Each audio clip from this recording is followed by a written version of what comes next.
de servidores urbanos. Eso también, una vez que ellas logran incorporarse en el mercado laboral, y a poquito se empiezan a acompañar ese proyecto de vida, ¿no? De empezar a ver, puedo capacitarme en esto, puedo recibir esta capacitación, me puede servir para tal cosa. Entonces, y reforzar mucho esto de la autoestima, ¿no? Porque esto de estar en calle principalmente, con todos los derechos vulnerados, es muy difícil por ahí que esa mujer se empiece a sentirse protagonista, ¿no? De poder ella salir de esa situación de violencia. También es un espacio de escucha, eso también en esto de cómo llega esa mujer a solicitar ayuda, que nosotros hablábamos del ingreso al programa de calle como demanda o en lo recorrido, también hay un espacio de escucha donde ellas hay dos espacios de escucha tanto para varones como para mujeres, pero en este caso de las mujeres es una comunidad, cada una que encuentra en la calle le va avisando a la otra y la otra mujer se va sumando a este espacio y de ahí de ese espacio por ahí van a solicitar ayuda o los mismos equipos van acompañando desde ese lugar. Bueno, ahí puse un poco marco eh, eh, marco internacional, ¿no? De los derechos, de las leyes que no tenemos nosotros acá. Eh, pero me parece como muy importante ese acompañamiento, esa primera llegada a pedir ayuda, de poder estar ahí, ¿no? Con esa escucha activa para que la mujer pueda sentirse acompañada, sentirse que no está sola. ¿Me escuchan? Mira, sí. Sé que te voy a contar. Sí, sí. Así que más o menos ese es un poco lo que nosotros venimos haciendo desde el programa.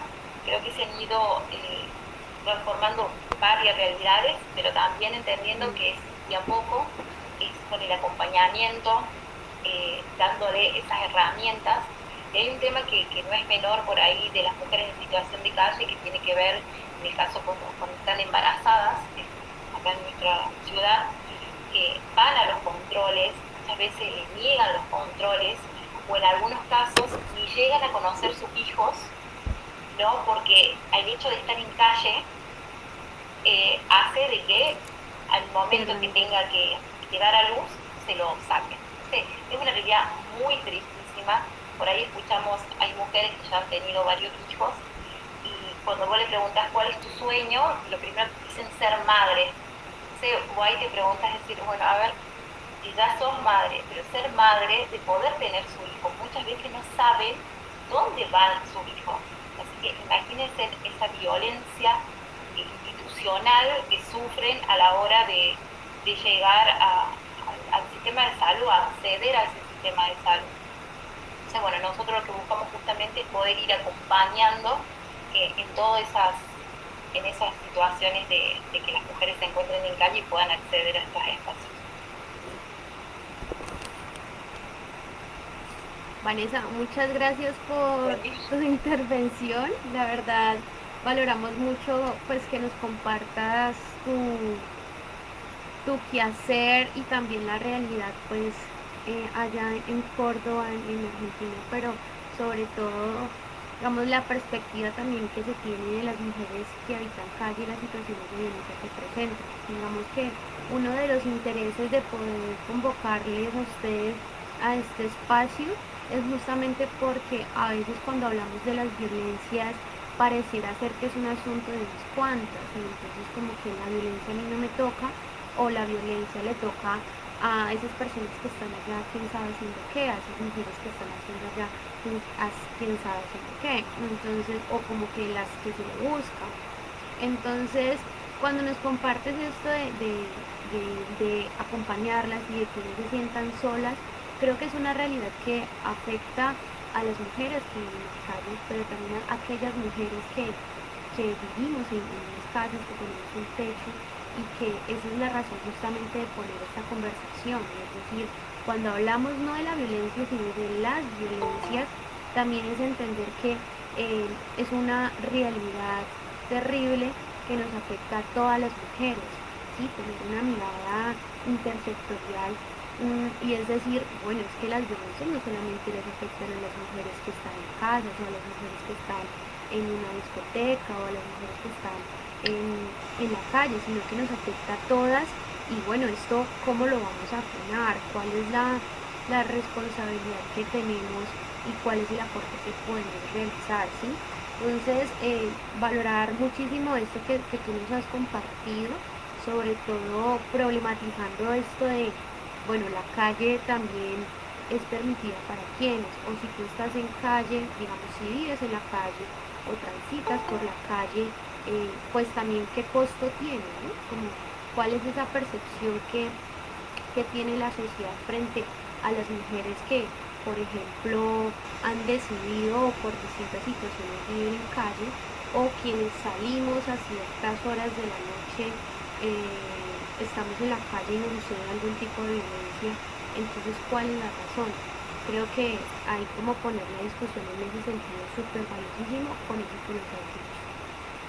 Sí, yo creo que el tema de las mujeres en situación de calle, esto de la invisibilización, ¿no?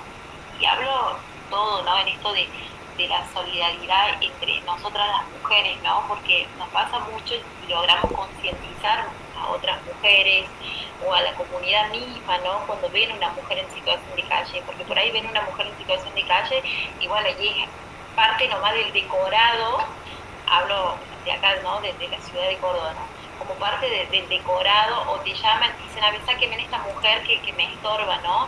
Sin poder empatizar con esa mujer y las situaciones que se está viviendo, ¿no? Yo obviamente hablándolo desde el abordaje que uno va haciendo desde calles, pero acá en mi país muere una mujer cada 24 horas por femicidio. Es decir, cada vez crece más la muerte de las mujeres en nuestro país y la falta de políticas públicas, ¿no? Gracias, Vanessa, porque de hecho, bueno, con la introducción que también hacía Consuelo frente a la situación que está y la realidad que está sucediendo en tu país, pues es absolutamente alarmante en términos del bienestar y de la realidad que viven nuestros países. ¿Sí? Es como, bueno, qué garantías de seguridad tenemos para nosotras las mujeres, sobre todo cuando hay unas políticas públicas o no las hay, que atiendan esta realidad. Y de eso justamente, la compañera Consuelo, uno de sus intereses es poder hablar de eso, porque es una realidad, creo que no solamente aquí en Colombia, sino ya con lo que nos dices, en muchos lugares también, y es muy importante poderlo poner en conversación para que se vea que no es que solamente estamos viviendo esto acá, ¿no? Esto es una realidad mucho más grande, y de dónde viene, justamente este arraigo de las violencias en nuestra sociedad y qué podemos hacer. Entonces, Vanessa, agradecerte nuevamente, y entonces démosle paso a Consuelo. Consuelo, no sé si ya estás lista y te presento, o vaya a ser que de pronto andes por allí embolatada. Hola, Ah, sí, ok. sí, sí, sí, ¿Estás estoy lista? lista. Ya llegué a un puerto seguro, sin Ok, tanto tráfico, por lo menos. ok, Consuelo, muchas gracias. Si me permites, entonces te presento. Agradecerte pues también por tu presencia y con todo lo que nos vas a compartir. Decirles pues a quienes nos están viendo y escuchando que es Consuelo Malatesta, es socióloga, es de Colombia, de aquí, del Valle del Cauca, es socióloga y maestranda en política social. Ha sido consultora en temas de género y diversidad, violencias contra las mujeres y las niñas, educación y políticas públicas de equidad de género, construcción de paz y derechos humanos, y actualmente es asesora de despacho en la Gobernación del Valle en temas de transversalidad del género. Con eso, Consuelo, pues repetirte la pregunta. De acuerdo a tu experiencia, bueno, ¿cómo es el abordaje de las situaciones de violencia hacia las mujeres? Pero sobre todo tú nos vas a hablar del déficit que hay, justamente en las políticas públicas para la atención de estas violencias. Entonces el micrófono es tuyo, muchísimas gracias. Dame un segundito que estoy aquí tratando de montar la presentación. Vamos a ver. Dale, tranquilo. Mientras tú preparas la presentación, bueno, comentarles que Ana, nuestra compañera de México, en efecto no se ha podido conectar, entonces ella les envió un saludo, se excusa con nosotros y bueno, ya seguramente en otra oportunidad nos podremos encontrar.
Voy a compartir aquí, vamos a ver eso.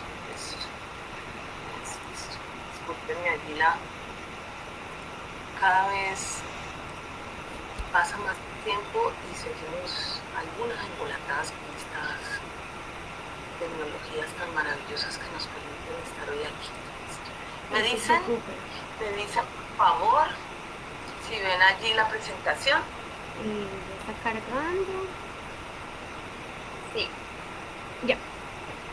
Listo. ¿Y también me ven a mí? Sí, también te vemos.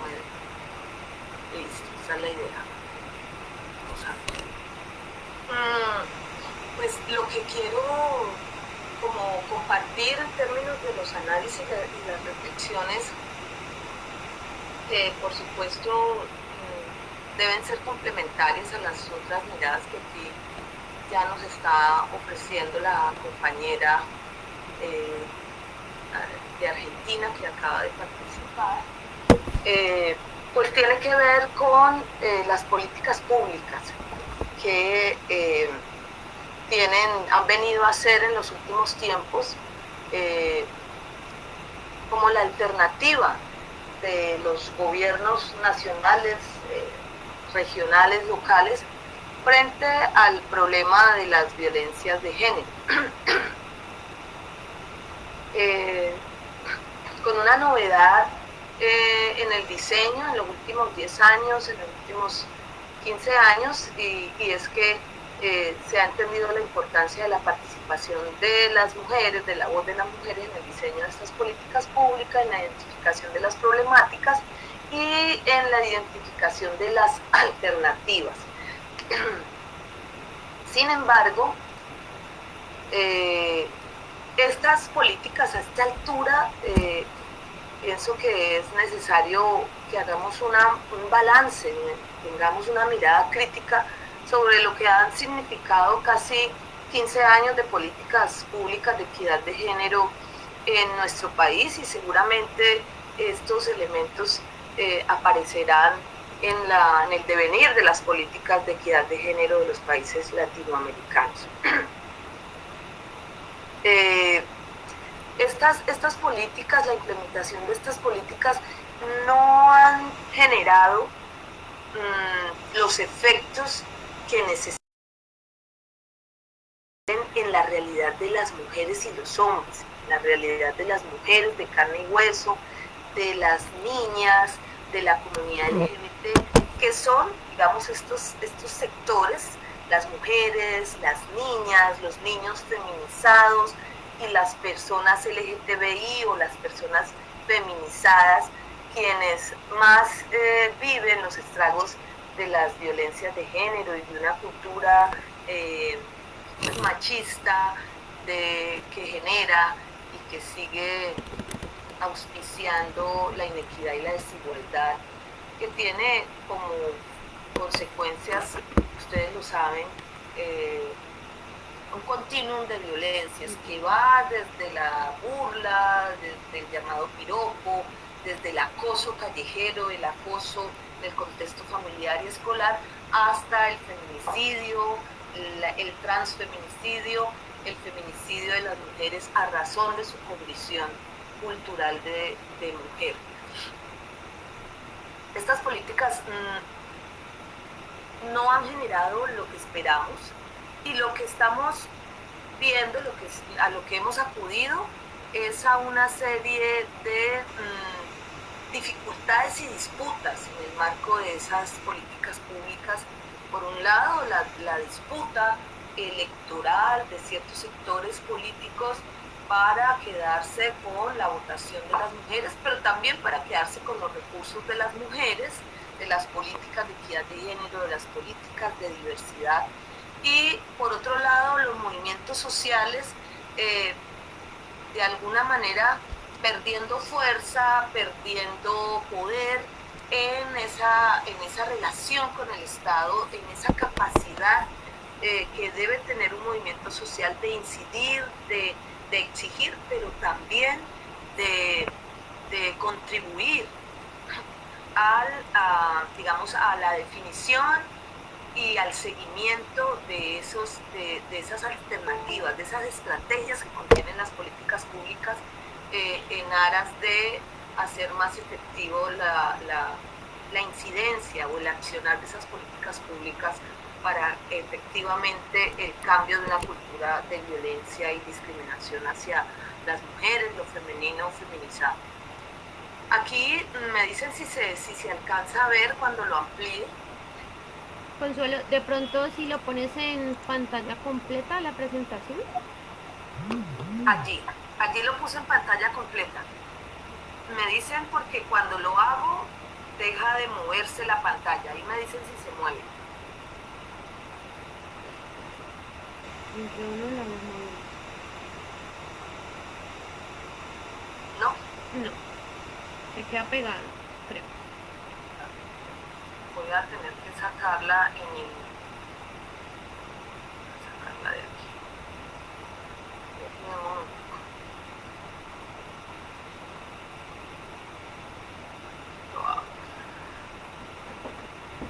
Allí la ven moverse. Sí, aquí ya se movió. Bueno, voy a mostrar algunos rápidamente, me disculpan si voy muy rápido, para que podamos, después de hacer como este balance, podamos aterrizar un poco en el déficit de estas políticas. Estos ya son elementos del déficit de las políticas públicas, pero me gustaría que llegáramos al punto de hacer digamos, una profundización en lo que implican estas políticas en el marco de unos estados neoliberales, unas políticas públicas al servicio de un modelo económico, y cómo esto ha implicado un déficit en la garantía de los derechos de la ciudadanía de las mujeres. Voy a moverle por aquí, listo. Aquí se amplía un poquito más. ¿Sí? ¿Cierto? Sí, ahí quedó mejor. Un elemento muy importante que debe pasar frente a las políticas públicas y los recursos destinados, que además nos han costado muchísimo para el desmonte de una cultura de violencias contra las mujeres, tiene que ver con el control social, tiene que ver con el control político y el control técnico a estos recursos, a estas políticas. Por acá lo ubicamos. Pues ya mencionamos aquí que el movimiento social de mujeres ha perdido mucha fuerza, y eso tiene que ver con varios elementos, las decisiones de la cooperación internacional, de no financiar más, de darle la fuerza a la financiación en estos temas de la equidad de género para nuestro país, la decisión decisión de que los recursos pasaran por la administración pública en una década que recién pasa, debilitó muchísimo el trabajo de las organizaciones de mujeres, porque a la vez los gobiernos locales y regionales, nacionales, los recursos para trabajar los temas de equidad de género no los contratan con las organizaciones de mujeres, que son las que vienen de los movimientos sociales y que son las llamadas a hacer el control político, el control social a los procesos, a la efectividad y a la eficacia de esas políticas públicas frente a las violencias de género, en términos de resultados. Esos dos elementos han debilitado mucho las posibilidades del movimiento social, un país, un contexto en el que pues el desempleo golpea muchísimo a las mujeres y particularmente a las mujeres profesionales con unos perfiles que les permiten hacer un ejercicio diferente de control político, de control social a través de sus organizaciones, ONGs, el sector social de las mujeres. Digamos que esos elementos han puesto o han debilitado mucho al movimiento social de mujeres en un ejercicio que hace algunos años tenía más fuerza porque, digamos, estas condiciones que mencionamos aquí no estaban tan presentes.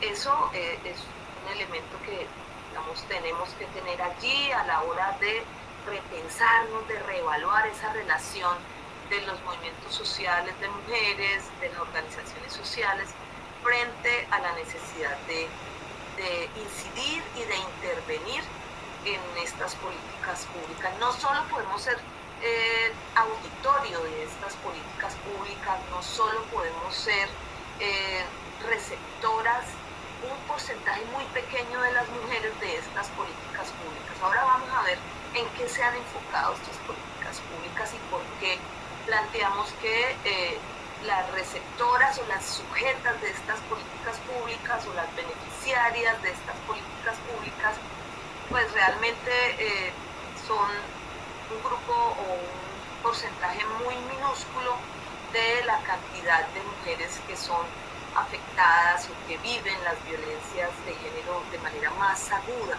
entendiendo que todas las mujeres hemos vivido de una u otra manera las violencias de género en sus diferentes expresiones, algunas sin siquiera ser conscientes de que están viviendo las violencias de género. Si me embolato y paso alguno de estas bolitas, alguno de estos elementos de análisis, me dicen. Los enfoques, vamos a pasarnos por aquí, por el mainstreaming de género. Bueno, las mujeres feministas, esas que nos han antecedido, que nos han regalado tantos análisis y tanta teoría y conceptualización sobre estos asuntos, nos han dicho que no basta con las políticas públicas. Nos dijeron también, nos han enseñado que el mainstreaming de género es un asunto necesario para que esas políticas públicas realmente se implementen y para que realmente tengan el efecto que esperamos sobre la realidad de las mujeres y sobre las relaciones entre hombres y mujeres. Porque las políticas públicas de equidad de género hay que desfeminizarlas. Por un lado hay que dejar de pensar que las políticas de equidad de género son un interés y un asunto y un problema de las feministas, que la equidad de género es un asunto que de unas lesbianas o de unas feministas que no quieren a los hombres, todos esos prejuicios que hay alrededor de las políticas de género o de la sola palabra género son un obstáculo para que en la administración pública esas políticas realmente se implementen, tengan los recursos que tienen que tener y se implementen en todas las secretarías y en todas las dimensiones de la administración pública. Generalmente se deja que las secretarías de mujer o las oficinas de mujer o de diversidad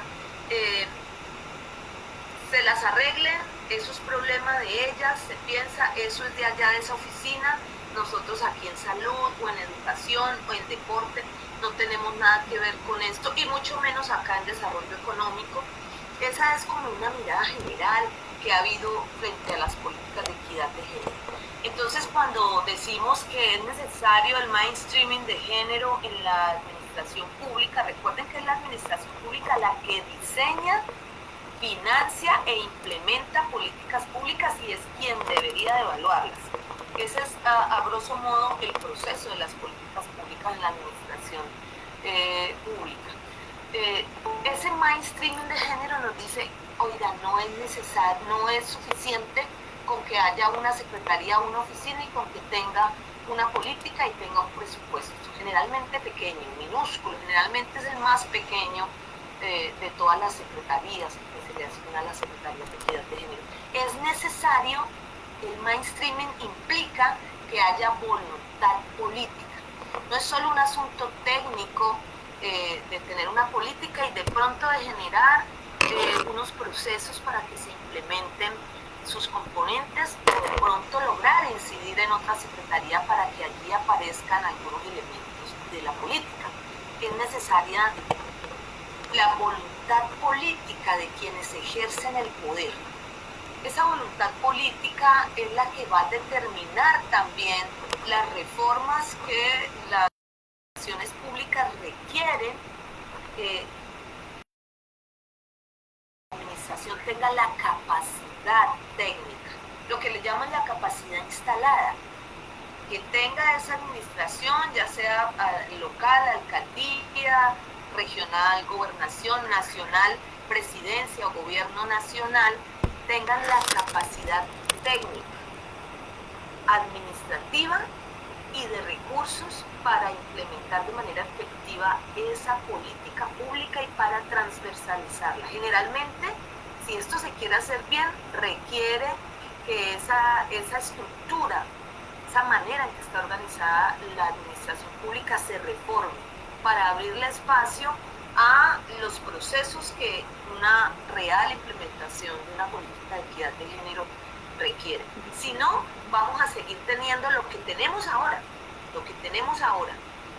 y es que tenemos unas secretarías muy débiles en términos de presupuesto, unas secretarías por lo general muy marginales en términos de las decisiones estructurales de la administración pública y unas secretarías haciendo mucho esfuerzo, a veces técnico, para que otras secretarías comprendan que esa política pública no es solo de ellas, sino que también es de esas, es de toda la administración y que le corresponde a las diferentes secretarías implementar ese plan de acción que tienen estas políticas. Nos hemos encontrado también con políticas públicas sin plan de acción, no solo sin presupuesto, sino sin plan de acción.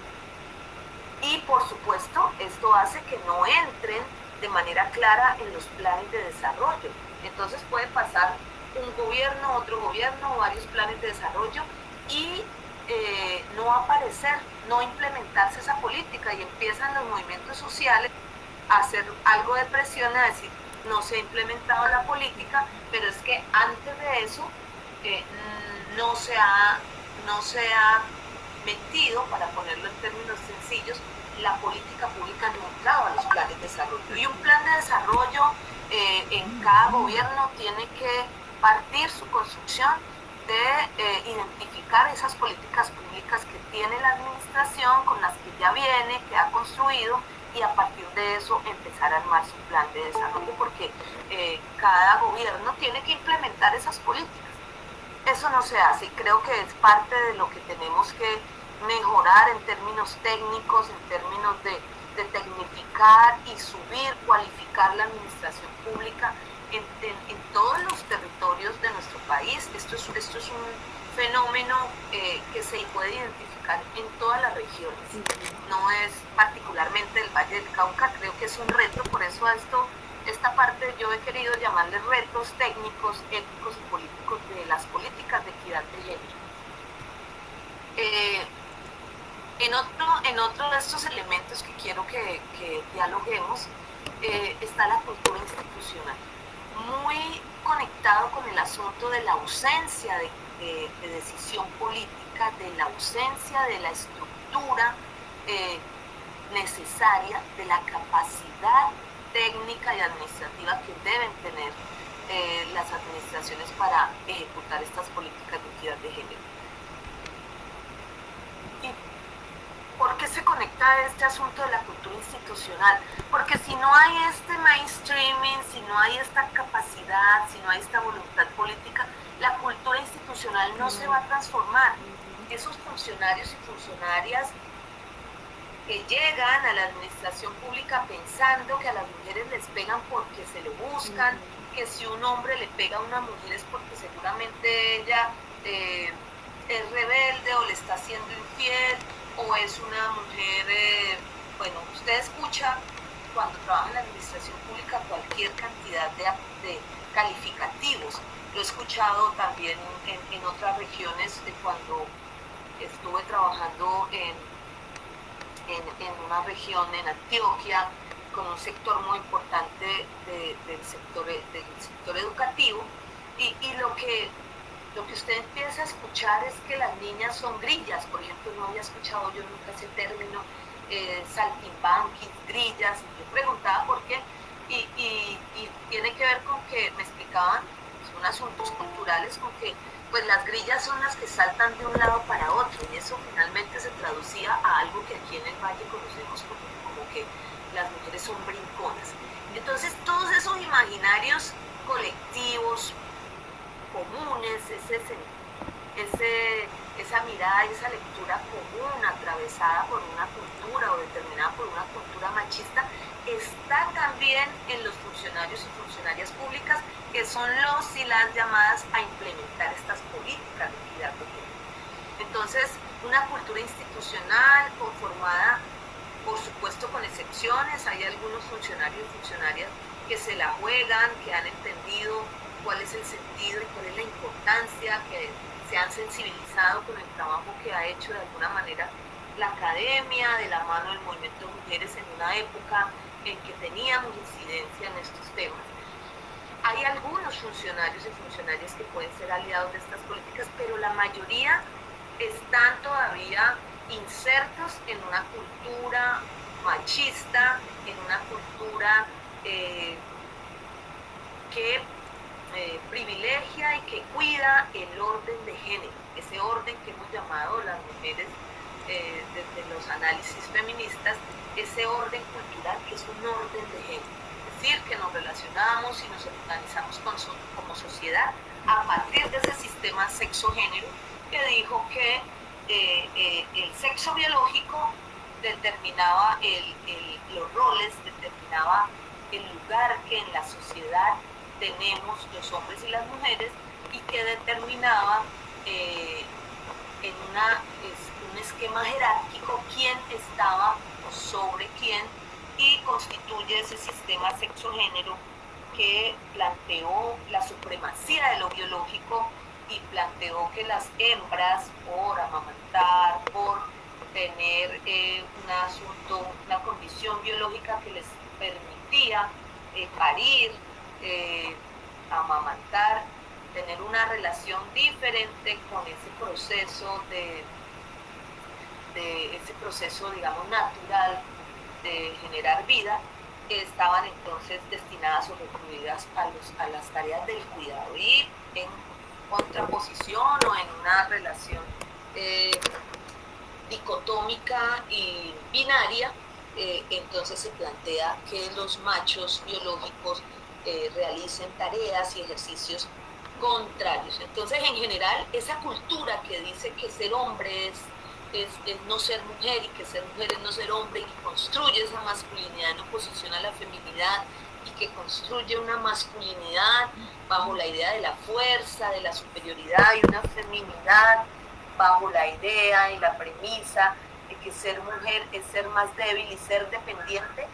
Esa cultura que prevalece y que ha atravesado la historia de las llamadas civilizaciones, todavía sigue estando de manera muy fuerte en la cultura institucional, en la cultura de los funcionarios y funcionarias llamadas a implementar esas políticas de género. Eso explica que a veces tengamos políticas que llevan 10 años en el escritorio y que no se les ha puesto ni recursos, ni tampoco se les ha ejecutado en un porcentaje muy alto. Pasemos ahorita entonces al otro elemento del análisis crítico. Me dicen cuánto tiempo me queda, por favor. ¿Cuánto tiempo necesitas, Consuelo? Porque me queda poquito tiempo. Yo pienso por pregunta que ya se me acabó el tiempo. Un poquito, pero sí. voy a acelerar Dale, entonces mucho tranquila. más.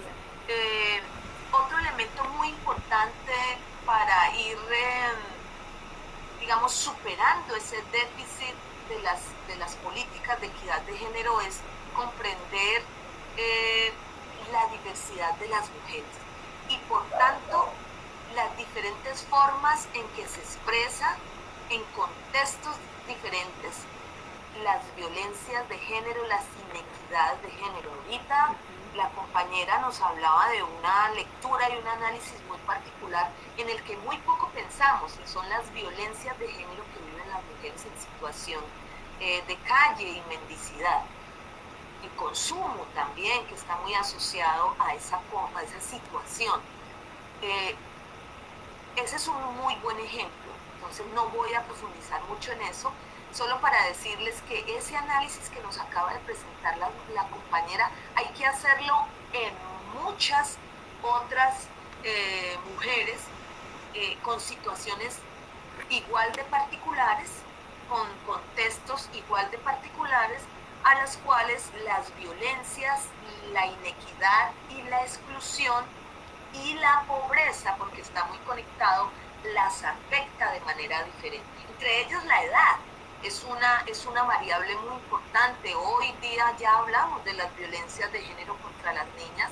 Hace 12 años proponíamos la primera herramienta para hablar de violencias de género contra las niñas.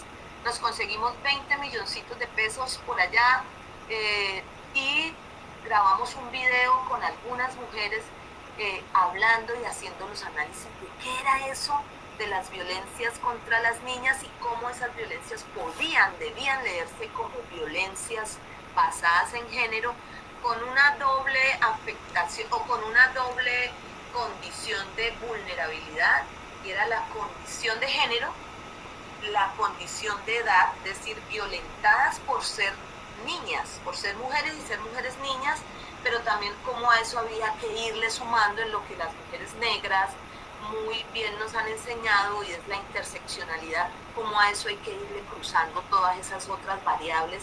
Entonces, ¿qué pasa con las niñas y adolescentes empobrecidas del distrito de Agua Blanca, negras, pero también en situación de diversidad motriz y cognitiva?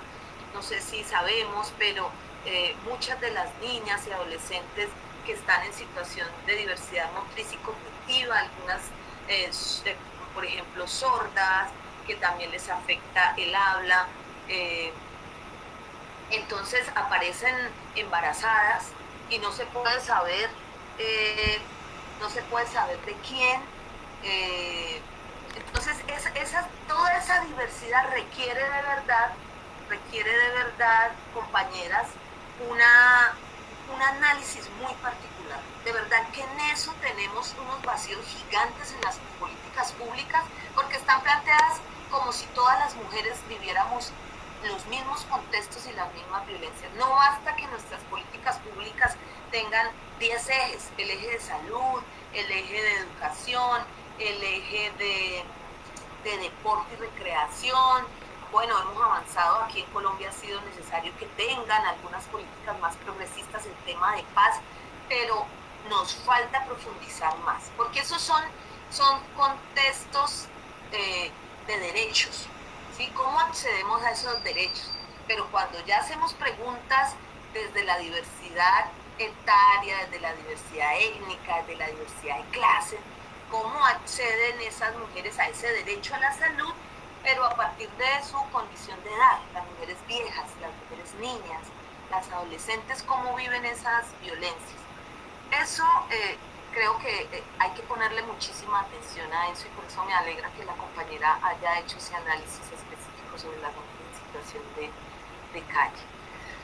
El enfoque de transformación cultural creo que hay un vacío grande también en nuestras políticas públicas. Repito, estos son retos para que los asumamos, no es para decir que no hemos avanzado, es para que en el avance que hemos tenido en este momento es importante parar y hacerle un análisis a esas políticas porque no están generando los cambios estructurales que necesitamos. Y eso tiene que ver también con que los enfoques de esas políticas que diseñamos hace 10 años eran enfoques un poco más en la vía de la inclusión. Entonces hay unas discusiones muy importantes que tienen que tomar relevancia y es esa discusión de si las mujeres en el desarrollo o la equidad de género en el desarrollo. En una época fue muy importante que estas políticas económicas y las políticas sociales y estas políticas de equidad de género plantearan la inclusión de las mujeres, ¿sí? Pero hoy tenemos que pensar ya que ese enfoque se queda corto y que necesitamos plantear enfoques de transformación cultural. Eso hace que nuestras políticas públicas de género tengan que ser ya sea rediseñadas o planteadas, las nuevas políticas públicas o lo que le llaman hoy la actualización, tengan que necesariamente tener un giro, dar un giro en ese enfoque y plantearnos más unos enfoques que nos permitan que esas políticas públicas apunten al cambio estructural, a la transformación de la cultura. Entonces ya no dejar todo o poner todas las expectativas, todos los pocos recursos y todos los pocos recursos técnicos a los componentes de atención y de seguimiento. Generalmente las políticas públicas de equidad de género y frente a las violencias se plantean en términos de la promoción, prevención, atención y seguimiento. Le hemos puesto las posibilidades y los recursos pocos que hemos tenido a la atención, por supuesto que es urgente la atención, atender esas violencias y aún allí nos quedamos cortos, no solo por los recursos, sino porque no alcanzan estas rutas de atención, estos protocolos no alcanzan a permear todas las instancias de la administración pública.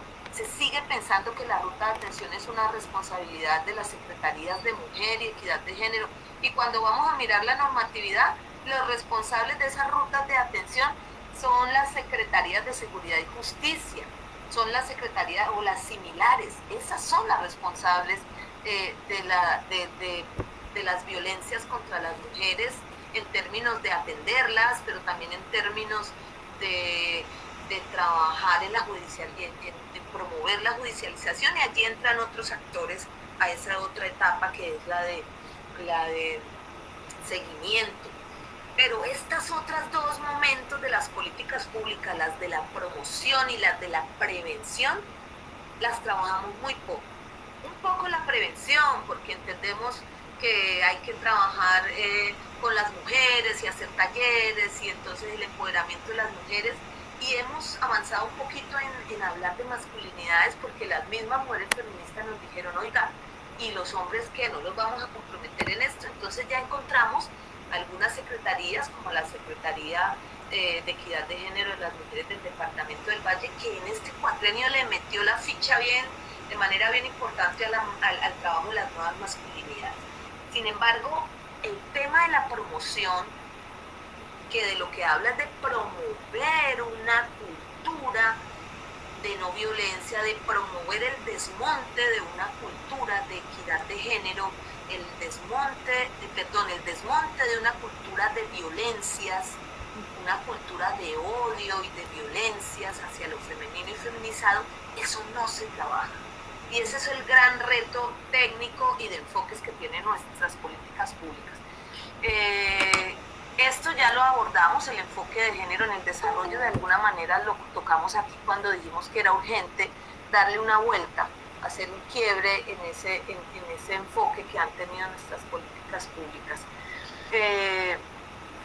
Bueno, yo voy a pasar aquí y Angélica me va, menos mal que no la estoy viendo de frente para que no me vaya a mirar como a la cara, porque me le estoy pasando. Voy a bajar aquí un poquito de esto. Te hemos regalado el tiempo de Ana. Y creo que ¿cuánto me han regalado? También. el tiempo de Daniel, ¿no es cierto, Vanessa? Ah, no, no, entonces yo no voy a No, mostrar pero ya. la otra que Dale, quería dale, mostrar, porque muéstralo. si hay otra compañera No, aquí no, pendiente, no. por supuesto me ofrezco disculpas. No, no, Eh, tranquila, lo puedes sí, mostrar. Lo que te decía es como las compañeras que no nos pudieron acompañar el día de hoy, ya tienes el tiempo de ellas. Termina allí porque la idea es de, después de sus intervenciones, poder hacer las réplicas y ya igual has hablado de las preguntas que siguen, entonces como que está súper bien. Muchas gracias, Juliana. Sigue tú y cierras. bueno, bueno, ya voy a mirar aquí, esto ya voy a mostrarles aquí. Ustedes, vamos a ver aquí. Allí estamos viendo una presentación que dice desarrollo teórico y empírico. Sí. Sí, bueno.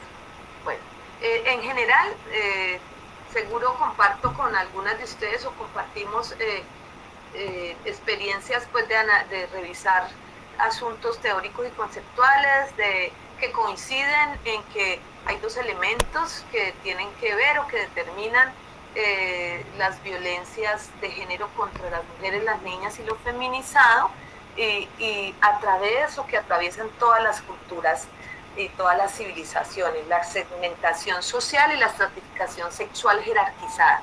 Eso de alguna manera lo que indica es que el problema es muy estructural y que tiene que ver con la manera en que nos constituimos como sociedades, es estructural en la medida en que está en las definiciones del orden cultural, de cómo nos organizamos y cómo vivimos el poder, cómo vivimos las relaciones de poder, que es, digamos, el asunto del poder es casi que natural en las relaciones sociales.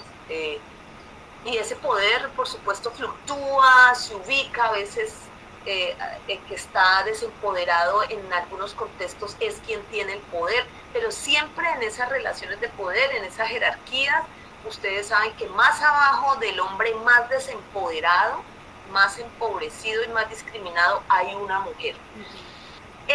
Esos elementos, esa estratificación sexual jerarquizada, apunta, por supuesto, a identificar cómo esa asignación de esas tareas, de esos roles, es a partir de esa diferencia de sexo biológico y generalmente va determinando una supremacía, una dominación sobre las mujeres o sobre quienes son calificados pues, de débiles y de inferiores. Esa segmentación social es el conjunto de normas sociales que establecen un determinado rol de las personas, los seres en los colectivos, los seres humanos en los procesos colectivos a los que pertenecemos y nos definen en función del lugar en el que nacemos, en el parentesco, esa distribución social del poder que llamamos clase, la representación que esa sociedad o ese grupo social tiene sobre nuestros rasgos físicos, el caso de las personas en situación de diversidad motriz y cognitiva, pero también de las personas afrodescendientes indígenas, el estatus de su familia y cómo se ubica en esa división social del trabajo, es decir, también cuál es la relación que tiene con los medios de producción. Estos elementos son determinantes en las violencias de género y en los procesos de cómo se constituyen las relaciones del poder, cómo se constituyen las relaciones de opresión, quién está arriba, quién está abajo y cuáles son las dinámicas que cada grupo social define y alimenta para mantener ese orden y mantener la opresión sobre lo que considera inferior, en este caso, y las teorías lo explican, siempre lo femenino feminizado. Quiero pasar por aquí porque ya de alguna manera lo hemos planteado.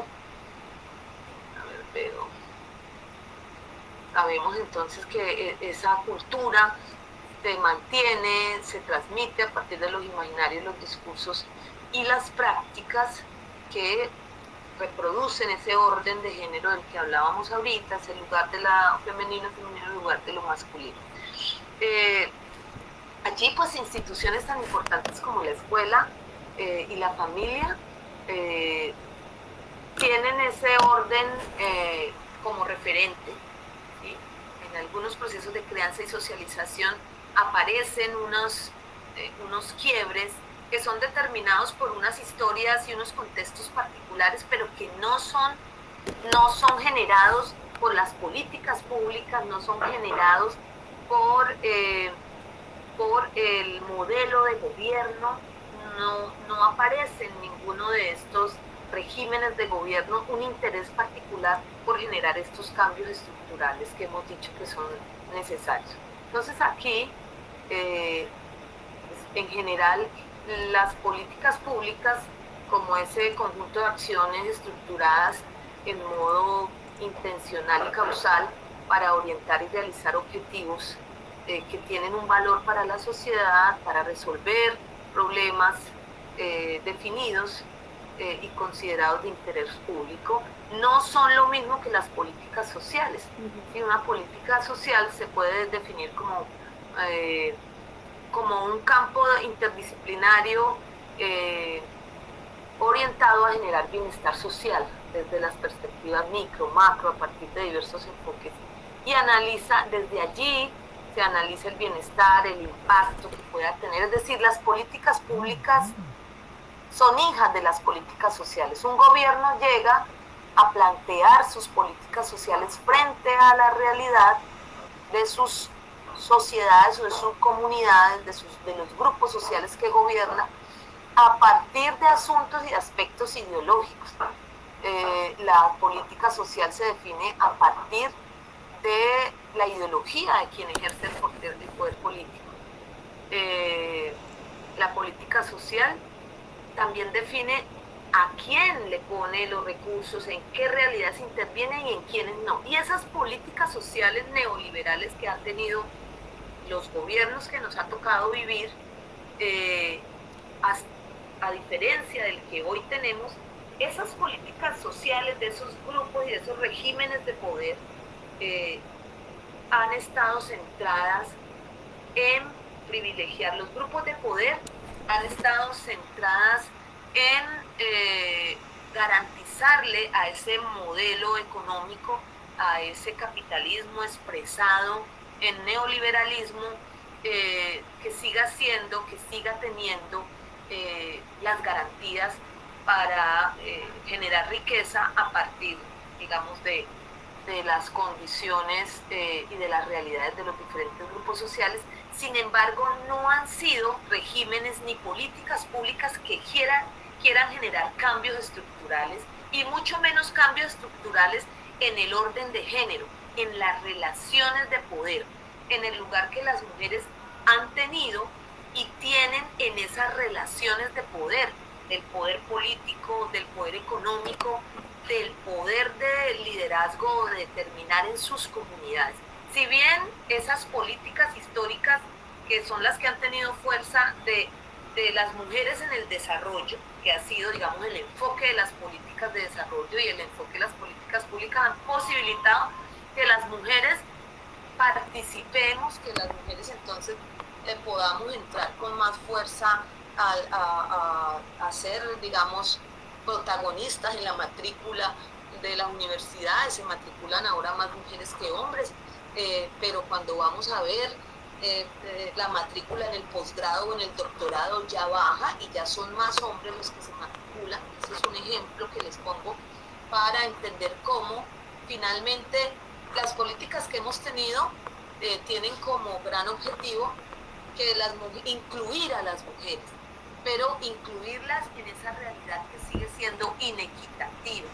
Entonces, para resumir y para finalizar esta parte que por supuesto tiene muchos más elementos que analizar, esas políticas tienen que tener la intención de transformar. Cuando la política social del régimen de gobierno, en este caso Tenemos hoy en día un régimen de gobierno totalmente diferente en sus apuestas, ideológicamente totalmente diferente a los gobiernos que hemos tenido. Lo que se espera es que un gobierno que le apunte en su política social, que no es lo mismo que las políticas públicas, las políticas públicas expresarían esa voluntad de esa política social de un gobierno, de generar esa equidad de género y esas transformaciones estructurales que, insisto, no ha sido el objetivo de las políticas de equidad de género.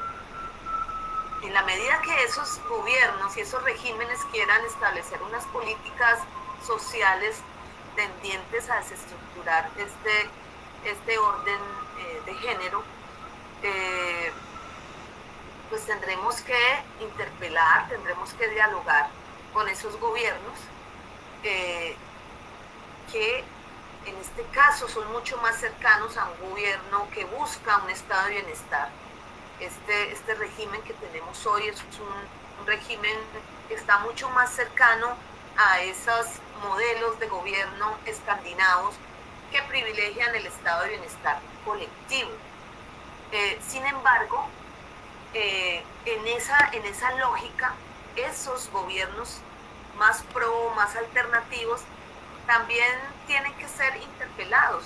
Y ahí están los movimientos sociales presionando en otras experiencias en las que ha tenido fuerza esos regímenes de bienestar, diciéndoles, bueno,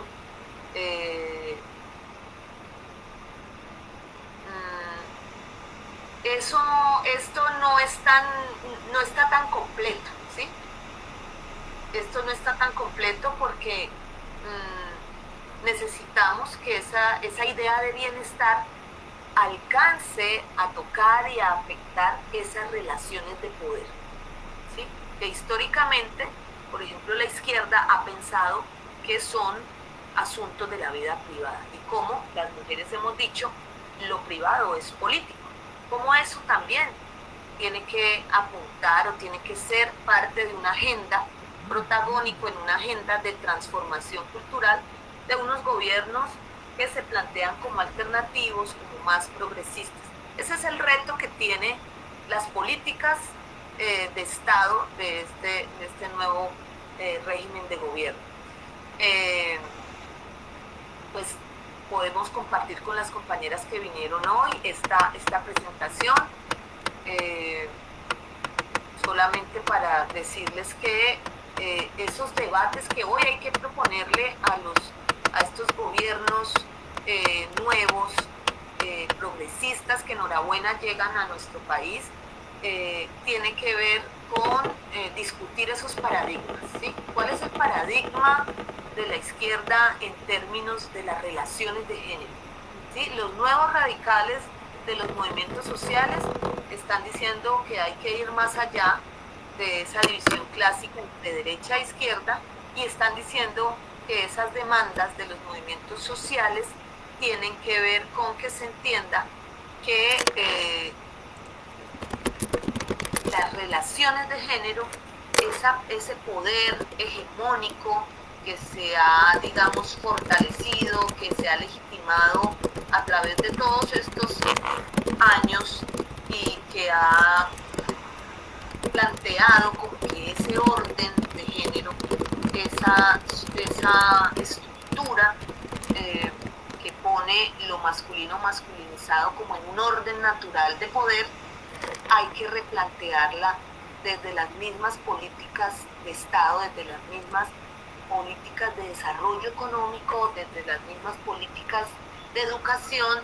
Estamos en un momento en el que se está levantando la información para hacer la reforma a la política educativa en Colombia, al modelo de educación, y esperamos que, por ejemplo, estas discusiones entren allí. Bueno, mujeres, yo les agradezco mucho que hayan tenido esa paciencia y esa consideración de dejarme los minuticos que las compañeras no pudieron usar. Me dicen si ya desmonté la presentación. Sí. ¿Sí? Listo. Bueno, muchas gracias. Gracias, Consuelo. Yo creo que el esfuerzo también que has hecho por compartirnos todo esto pues también en poco tiempo, porque pues, digamos que eso es un tema que tiene tanto de largo como de ancho, creo que valorar eso, porque justamente la idea de este conversatorio era uno, dialogar y dos, también provocar, ¿sí? O sea, en un evento como este no vamos a agotar todo lo que implica hablar de las violencias, entonces acá seguramente no he alcanzado a ver como todas las invitadas o las que están conectadas de otro lado, bueno, cuáles son los perfiles, pero justamente la idea de poner este conversatorio es llegar a todas estas mujeres, a todas las personas que la violencia está tan cercana y como decía al inicio, día a día sabemos de personas que están viviendo violencias, de que todo el tiempo en las noticias salimos a la calle y es una situación real y diaria, pues justamente que este tema les toque tanto como a nosotras, así que si les toca desde la vivencia y atiendes personas en situación de calle y estás preocupada por este tipo de temas, de cómo se abordan, de cuáles son los retos, bueno, Vanessa ya nos compartió un panorama gigante al respecto. Si hablamos de políticas y tu interés o tu quehacer se centra también desde las políticas públicas, desde las políticas sociales, o también un debate más académico, bueno, Consuelo ya nos ha regalado también una perspectiva bastante importante a consideración. Y la idea justamente es esto, poner sobre la mesa este tipo de situaciones y de perspectivas y digamos haciendo un poco alusión a lo que Consuelo nos ha compartido es, miren qué interesante poder también dar la discusión de eso de lo privado y lo público, ¿sí? De cómo en muchas ocasiones en muchos sectores nos han dicho, bueno, es que la violencia es privada y desde los distintos sectores y movimientos sociales hemos dicho no, es que la violencia no es privada, también es pública y también es política. Entonces poder poner sobre la mesa esto y hacerlo justamente en el marco de la conmemoración del 25N es justamente muy político, es decir, hey, estamos cansadas y no aprobamos las violencias de distintos sectores, es valiosísimo, ¿sí? Estar aquí un viernes conectadas a esta hora y que nos estén escuchando es súper valiosísimo porque es decir, vamos a unar esfuerzos desde los distintos roles, espacios donde estamos para que se pueda no solamente denunciar las violencias, sino también llegar a sensibilizar a estas otras personas que de pronto por temor, por desconocimiento, no han tenido la oportunidad de vincularse a estas conversaciones. Algo que me parecía importante resaltar también de lo que decía Consuelo, y es también en términos de las políticas eh, enfocadas hacia quién o al beneficio de quién. Ella hablaba del tema de los privilegios, ¿cierto? De las políticas que privilegian a ciertos sectores y poder hacer la lectura de, bueno, de cómo estamos hablando también de unos sectores privilegiados, ¿sí? A quienes les afecta más o menos las violencias. No sé si esté bien, pero sí es entender de que hay ciertas poblaciones, hay ciertos sectores que en efecto les atraviesan muchísimas problemáticas y en efecto nos hace y les hace más vulnerables, por ejemplo, por el caso de la comunidad LGTBIQ+, en el caso de la población habitante de calle, en el caso de aquí en Colombia, de poblaciones que viven, por ejemplo, en asentamientos, mujeres que de pronto no han accedido también a la educación, es como poder visibilizar una mirada muy interseccional de cómo la violencia se va agudizando en este tipo de sectores y de poblaciones. Creería que de pronto abrir un espacio como de las dos preguntas siguientes eran en términos de las dificultades en cuanto a las atenciones a las mujeres y los retos. Creo que Consuelo nos ha abierto el panorama en cuanto a los retos. Entonces quisiera preguntarle bueno, uno, si deseas agregar algo más, y dos, preguntarle a Vanessa si le gustaría de pronto comentarnos, bueno, también desde su perspectiva, bueno, cuáles son también esos retos que se visibilizan o que consideras importantes frente a cuando estamos hablando de las violencias. De pronto te gustaría aportar allí en esta pregunta.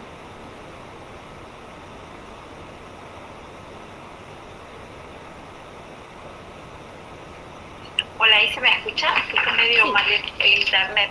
sí, sí, sí. ¿Sí?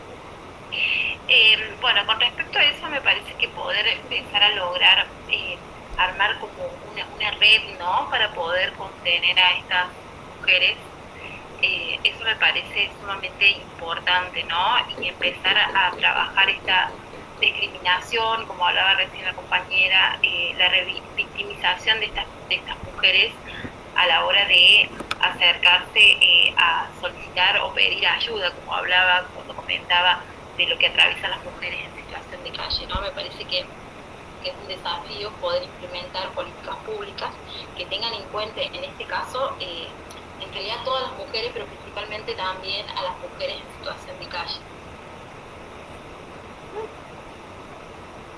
Mm,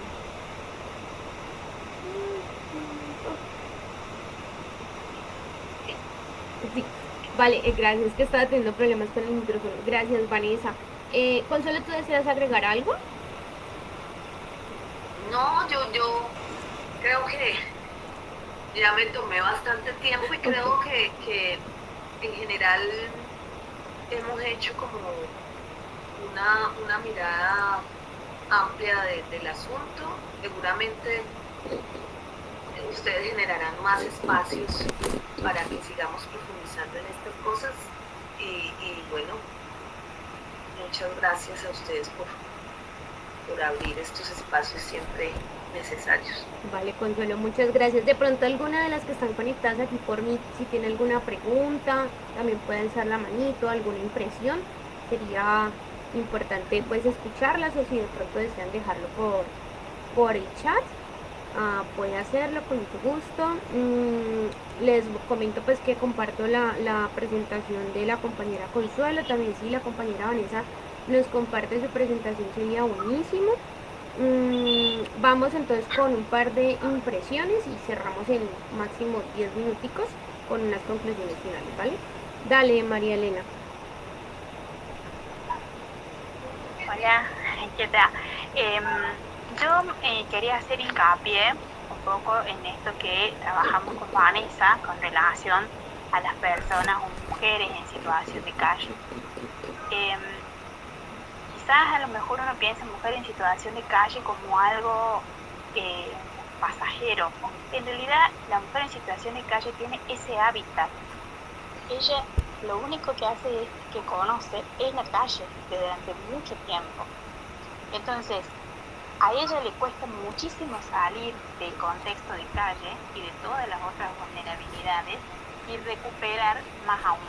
O sea, le cuesta mucho más recuperar los vínculos, recuperar el trabajo, recuperar la autoestima y todo eso genera al equipo que trabaja con las personas en situación de calle y especialmente con mujeres, que en este acompañar cada uno de los desafíos que ellas tienen paso a paso, no solo acompañarlas, sino sostenerse en cada paso que van logrando. Cuando ingresan a trabajar, ellas tienen como un proceso de trabajar primero, la primera semana, 4 horas. ¿Por qué? Porque no cumplen esos horarios. Ellas no tienen un hábitat de decir me levanto a las 8 de la mañana y termino mis 4 horas de trabajo. Ellas necesitan un periodo de adaptación como si fueran niños, ¿no? Como el niño comienza a trabajar, por ejemplo, en un jardín de infantes y tiene procesos de adaptación. Estas mujeres tienen procesos de adaptación con hábitos, primero de higiene, segundo de hábitos de horario, tercero de hábitos de alimentación. Comienzan a recuperar todas esas cosas y recién comienzan a creer en sí mismas y a poder salir adelante con este acompañamiento que hace el equipo. Acompañarlas y sostenerlas para que finalmente salgan de la situación de calle para lograr esta instancia de progreso y la instancia de egreso finalmente para decir terminó mi etapa, ya soy una mujer independiente, soy una persona que puede valerme por mí mismo buscando todo.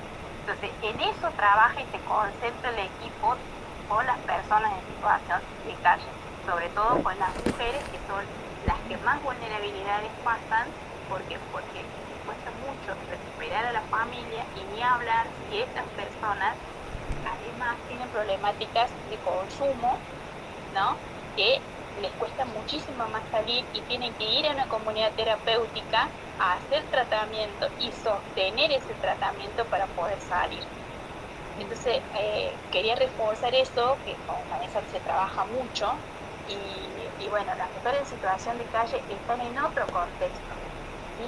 Aquello que está totalmente aislado y que no son contempladas ni siquiera en las leyes. La agenda pública, sí. Por ahí nosotros, en esto de que habla la compañera, por ahí, no sé, las mujeres las mujeres en situación de calle recién fueron tomadas en cuenta en el primer censo nacional acá en la Argentina. Eran totalmente invisibilizadas. Gracias, compañeras. La verdad, esa situación es bastante compleja. Nosotros para el año pasado, sí, fue el año pasado, también el tema de la política pública de las mujeres fue bastante debatido. Había pasado bastante tiempo en el que tenía que actualizarse y fue una demora, unos retrasos, muchos impedimentos. Finalmente fue aprobada con un presupuesto muy mínimo, que era también lo que hablaba Consuelo de que, bueno, se aprueban políticas, pero también con un presupuesto, sin presupuesto o con un plan de acción que realmente no se ejecuta. Y aún más esto se agudiza pues para poblaciones como mujeres habitantes de calle. Como para dar un poquito de contexto e ir cerrando, por ejemplo, en la ruta de atención a mujeres víctimas de violencia basada en género acá en Cali, pues sí está y pues funciona con muchas barreras, pero de alguna manera pues algunas mujeres logran tener algunas de las atenciones, pero en espacios destinados para esta atención pues no son recibidas todas las mujeres, en especial lo que son mujeres habitantes de calle o mujeres con algún diagnóstico en salud mental, tampoco tienen como la suerte de ser atendidas, o también pasa por un tema económico. Entonces, si no logras llegar al oeste, donde está ubicado uno de los lugares para atención de mujeres víctimas, pero que aún así no hace parte de la ruta, pues te quedas esperando como qué organización de mujeres puede acompañarte. Y en el caso acá de Cali, pues realmente no damos abasto. Por eso es súper importante como no solamente este tipo de espacios, sino también poder conversar en el día a día con estas mujeres, amigas, compañeras en distintos espacios, y poder poner el tema de, bueno, hay muchas situaciones de violencia. Hablemos de las cifras de feminicidios. Vanessa, tú al inicio nos decías que habían, si no sé mal, 170 y algo de feminicidios en Argentina en este año. Para Colombia llevamos, ¿cuántos? 238. 238 acá en Colombia. En los primeros 7 meses llevamos un registro de 301 feminicidios, y es bueno, son cifras supremamente alarmantes. Y qué está pasando, solamente no puede quedar en las voces de las mujeres organizadas, sino que eso tiene que ser un tema público. Ahí retomar también las palabras que decía la compañera sobre, bueno, es que a veces pareciera que hablar de las violencias solo implica a las mujeres, y pues no, es una responsabilidad de toda la sociedad. Con este mensaje cerrar, decirles que el conversatorio a propósito del 25N va en acuerdo a justamente por qué se conmemora este día, es de la importancia de denunciar todas las violencias, sobre todo todas las violencias hacia las mujeres, pero también reclamar políticas, ¿sí? Reclamar políticas en todos los países para su erradicación, y poder sensibilizar aún más sobre esto, sobre nuestro quehacer y nuestro aporte ante la disminución y ojalá erradicación de las violencias.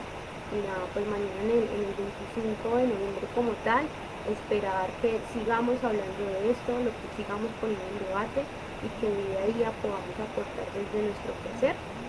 Entonces, así que muchas gracias, Vanessa, Marilena, Consuelo, gracias a todas las que han estado presentes. Valoramos un montón el compartir de esas experiencias, de esos sentires, y seguramente nos vamos encontrando en otros espacios.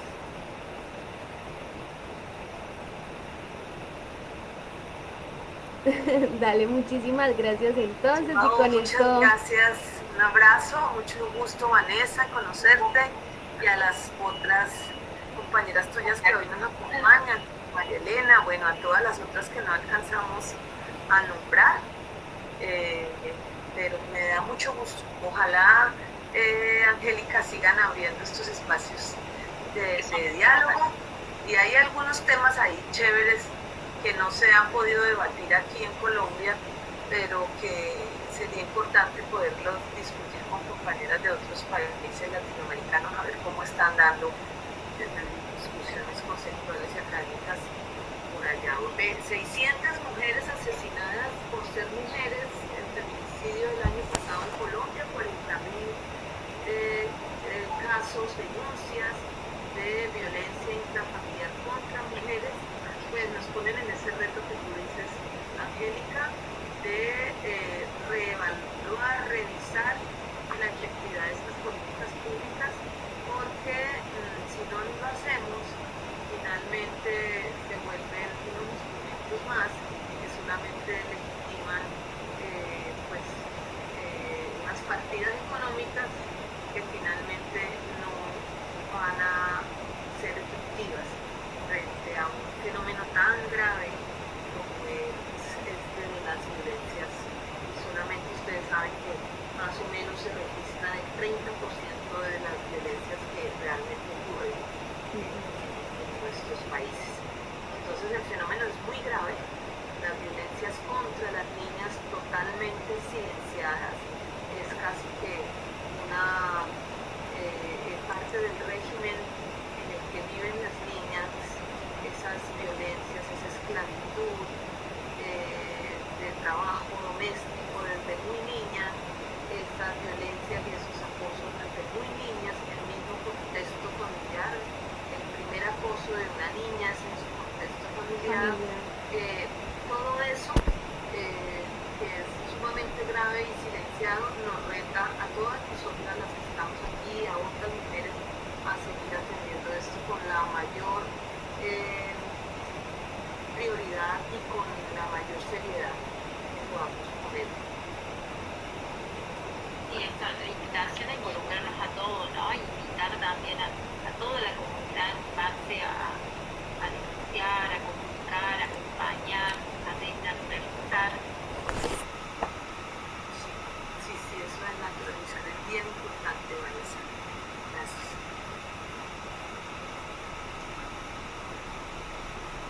Bueno, la verdad, muchísimas gracias por el espacio, por su participación tan valiosa, y nos seguiremos entonces encontrando. De pronto Vanessa iba a agregar algo más, veo una presentación súper bonita allí.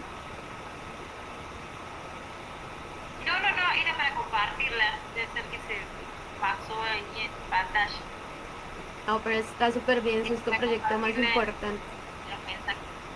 Sí, habíamos pensado dejar para el final que las mujeres, en el caso de la situación de calle, ellas son su mejor proyecto, es más importante, el paso a paso que van dando. Chévere, bonito. Chévere, muchísimas gracias, la verdad. Entonces, nada, pues con esto cerramos. De verdad, el agradecimiento profundo. Seguiremos creando espacios, sobre todo contando con el apoyo de ustedes. Yo sé que disponer el tiempo, compartir la experiencia también es a veces complejo en este día a día, en esta gente que andamos. Así que les valoro muchísimo y nada, un abrazo gigante a cada una de ustedes, y con esto nos despedimos del conversatorio. Chao. Chao, muchas gracias. Gracias, Angélica. Chao. Gracias. Muchísimas gracias a todas. Chao. Chao, gracias.